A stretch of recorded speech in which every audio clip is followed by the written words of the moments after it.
passo di indipendenza del Veneto se legae e il Partito Nazional Veneto vuole organizzare un referendum dove che a maggioranza dei veneti puoi decidere di diventare indipendenti. Tu vota PNV.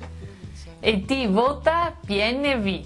Cosa vuol dire diventare dipendenti? Giustizia snella e veloce, meritocrazia, senso civico e amor per lo Stato Veneto.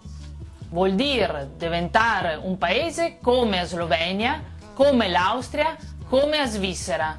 Paesi dove si gestì bene e i cittadini si più ricchi e più contenti. Vota Partito Nazional Veneto alle prossime elezioni provinciali di Padova e di Venezia. Se è il primo passo verso l'indipendenza. Tu vota PNV. E ti vota PNV. Perché noi altri veneti, come popolo, riconosciuto anche dallo Stato italiano, che avevamo un diritto, tutelato dalle Nazioni Unite, di decidere del nostro futuro. L'indipendenza è semplice e legale. Tu vota PNV. E ti vota PNV.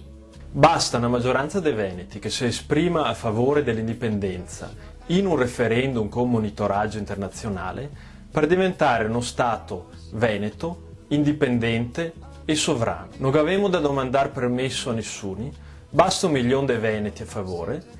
Se è un percorso semplice e legale. Vota Partito Nazional Veneto. Tu vota PNV. E ti vota PNV. Indipendenza se pensioni sicure, stipendi più alti, ospedali curati ed efficienti, scuole di qualità e tanto manco tasse. Vota per l'indipendenza veneta. Vota PNV.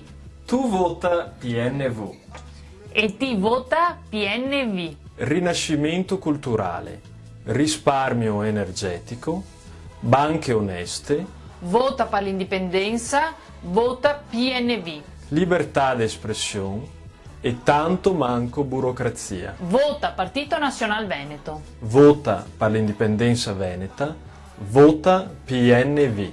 Alle prossime provinciali di Padova e Venezia vota Partito Nazional Veneto, vota per l'indipendenza veneta, vota PNV. Tu vota PNV. E ti vota PNV.